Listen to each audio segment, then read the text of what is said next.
Assalamualaikum warahmatullahi wabarakatuh. Perkenalkan, nama saya Rido Pratama, mahasiswa semester 3A Fakultas Hukum Universitas Surya Kencana. Di sini saya akan mereview materi dari pertemuan pertama hingga pertemuan ke-6, yaitu dari bab 1 hingga bab ketiga. Review materi ini untuk memenuhi tugas mata kuliah Hukum Pidana Lanjutan dengan dosen pengampu Ibu Profesor Dr. Hajah Heni Nuraini SHMH dan asistennya Pak Dr. Emerendi Airidayandi SHMH. Bab yang pertama yaitu percobaan atau fogging atau attempt. Percobaan tindak pidana tidak diatur dalam KUHP, tetapi dalam KUHP hanya ada batasan yang menentukan kapan ada percobaan dan menentukan syarat-syaratnya saja, yaitu seperti diatur dalam pasal 53 dan 54 KUHP. Selanjutnya Pasal 53 KUHP berbunyi mencoba melakukan kejahatan dipidana jika niat untuk itu telah ternyata dari adanya permulaan pelaksanaan dan tidak selesainya pelaksanaan itu bukan semata-mata disebabkan karena kehendaknya sendiri. Maksimum pidana pokok terhadap kejahatan dalam hal percobaan dapat dikurangi sepertiga. Ayat ketiga, jika kejahatan diancam dengan pidana mati dan pidana seumur hidup, dijatuhkan pidana penjara paling lama 15 tahun. Ayat keempat, pidana tambahan bagi percobaan adalah sama dengan kejahatan selesai.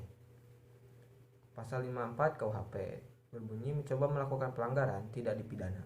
Berdasarkan kedua pasal tersebut, maka yang dimaksud dengan percobaan adalah suatu perbuatan yang dilakukan seseorang dengan niat yang jahat dan niat itu sudah mulai dilaksanakan tetapi perbuatannya belum selesai. Tidak selesainya perbuatan tersebut bukan karena kehendak dari pelaku. Sifat dari percobaan adalah yang pertama, sebagai dasar atau alasan memperluas dapat dipidana orang. Yang kedua, sebagai dasar atau alasan memperluas dapat dipidananya perbuatan. Dasar patut dipidananya percobaan. Yang pertama, teori subjektif. Yang kedua, teori objektif. Selanjutnya ada unsur-unsur percobaan.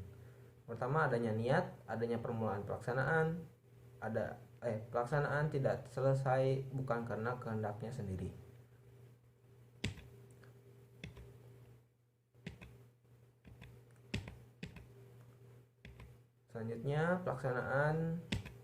Selanjutnya tidak selesainya perbuatan karena kehendak sendiri, yaitu pertama, pengunduran diri secara sukarela, yaitu tidak menyelesaikan perbuatan pelaksanaan yang diperlukan untuk delik yang bersangkutan. Yang kedua, tindakan penyesalan, yaitu meskipun perbuatan pelaksanaan sudah diselesaikan tetapi dengan sukarela menghalau timbulnya akibat mutlak untuk delik tersebut. Alasan mencantumkan unsur ketiga dalam pasal 53 KUHP adalah pertama, untuk menjamin agar orang yang mengundurkan diri secara sukarela dalam melakukan kejahatan tidak dipidana. Kedua, pertimbangan utilitas atau kemanfaatan yang diharapkan dapat menjadi usaha pencegahan atau preventif dengan adanya jaminan tidak dipidana. Maka orang yang telah mulai melakukan kejahatan diharapkan akan mengurungkan perbuatannya. Atas dasar alasan MPT tersebut, ada pendapat bahwa dapat dijadikan alasan penghapus pidana yang diformilkan. Kedua, alasan pemaaf. Yang ketiga, alasan penghapus penuntutan. Selanjutnya, percobaan mampu dan tidak mampu. Percobaan tidak mampu muncul apabila perbuatan pelaksanaan telah dilakukan tetapi delik yang dituju tidak selesai atau akibat yang terlarang menurut undang-undang tidak timbul. Tidak timbulnya akibat yang dilarang dapat disebabkan tidak mempunyai objek. Perbedaan percobaan mampu dan tidak mampu hanya ada pada percobaan objektif, yaitu menitik beratkan pada sifat berbahayanya perbuatan.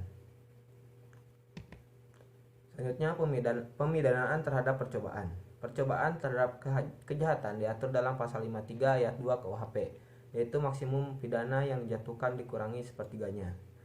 Sedangkan menurut pasal 53 ayat 3 KUHP untuk ancaman pidana mati atau seumur hidup, maka maksimum pidana untuk percobaan adalah 15 tahun. Adapun percobaan terhadap pelanggaran menurut pasal 54 tidak dipidana. Selain itu, ada juga pengecualian terhadap tindak pidana kejahatan yang diatur dalam buku 2 KUHP, tetapi tidak dipidana, yaitu apabila melanggar pasal 184, 302, 351 ayat 5 dan 352 ayat 2. Percobaan di luar KUHP diatur di luar KUHP seperti dalam Undang-Undang Nomor 7 Tahun 1955 tentang tindak pidana tentang TPE, Undang-Undang Nomor 35 atau Undang-Undang Nomor 35 Tahun 2009 tentang narkotika, Undang-Undang Tindak Pidana Korupsi, dan lain-lain. Terhadap beberapa tindak pidana di luar KUHP ini diserahkan kepada pengaturan undang-undang tersebut sesuai dengan pasal 103 KUHP, 103 KUHP. Tetapi pada umumnya tindak pidana di luar KUHP atau khusus tidak berlaku atau tidak mengenal percobaan dianggap perbuatan selesai. Bab 2, penyertaan atau dalmening. Istilah penyertaan disebut juga turut campur dalam peristiwa pidana, turut berbuat delik, turut serta, dalmening, complicity, participation, dan lain-lain.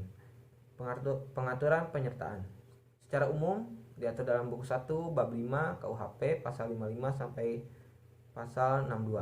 Secara khusus secara tersebar dalam buku 2 KUHP, buku 3 KUHP, dan beberapa peraturan di luar KUHP atau tindak pidana khusus. Pengertian penyertaan. Penyertaan adalah apabila suatu tindak pidana terlibat lebih dari satu orang atau beberapa orang melibatkan diri dalam satu tindak pidana. Bentuk-bentuk penyertaan: yang pertama, plegen atau pleger; yang kedua, downplegen; yang ketiga, medplegen; yang keempat, outlocking; yang kelima, medpleghead. Penggolongan penyertaan menurut KUHP: yang pertama, golongan pelaku bentuk 1 sampai bentuk 4, yaitu bukan pelaku tindak pidana tetapi pertanggungjawaban pidananya disamakan dengan pelaku. Kedua, golongan pembantu bentuk kelima, yaitu diatur dalam pasal 56 dan pasal 57 KUHP. Bentuk ke-1, pleger atau leader, yaitu pelaku yang melakukan tindak pidana. Dalam hal ini dapat dikategorikan sebagai pelaku tunggal atau juga sebagai pelaku jamak. Yang kedua, downpleger atau menyuruh melakukan, yaitu orang yang melakukan tindak pidana menggunakan orang lain sebagai perantara, tetapi perantara itu hanya berperan sebagai alat. Yang ketiga, turut serta melakukan atau medpleger. KUHP tidak memberikan definisi, tetapi MPT memberikan pengertian bahwa orang yang turut serta melakukan ialah orang yang dengan sengaja turut berbuat atau turut mengerjakan terjadinya sesuatu.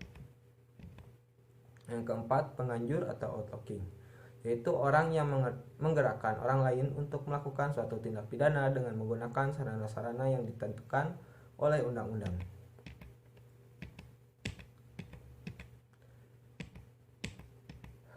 Yaitu bentuk kelima, yaitu medplistik atau pembantuan, diatur dalam pasal 56 KUHP, yaitu ada dua bentuk. Yang pertama, pada saat kejahatan dilakukan; kedua, sebelum kejahatan dilakukan.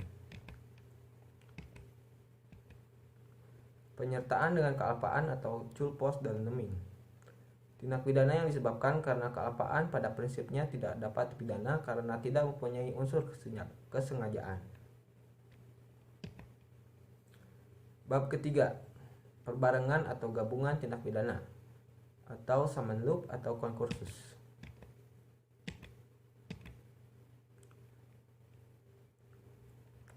Pengertian perbarengan atau gabungan tindak pidana atau konkursus atau samenloop. Dalam KUHP tidak ditemukan definisinya, tetapi dari rumusan pasal-pasalnya dapat disimpulkan: pertama, seseorang dengan satu perbuatan mengakibatkan beberapa aturan pidana dilanggar, atau seseorang dengan beberapa perbuatan mengakibatkan beberapa aturan pidana dilanggar. Di antara perbuatan tersebut, hakim belum pernah menjatuhkan putusan atau vonis yang telah mempunyai kekuatan hukum yang pasti dan tetap. Jaksa atau penuntut umum dalam melakukan penuntutan perkara-perkara tersebut harus secara sekaligus dan bersamaan Di antara ketiga pengertian tersebut, yang paling penting adalah nomor 1 karena menyangkut perbuatan. Selanjutnya, pengaturan perbarengan atau gabungan tindak pidana. Diatur dalam buku 1 KUHP bab 6 pasal 63 sampai pasal 71. Konkursus idealis dan konkursus realis adalah bentuk konkursus murni, sedangkan perbuatan berlanjut adalah bukan bentuk konkursus murni.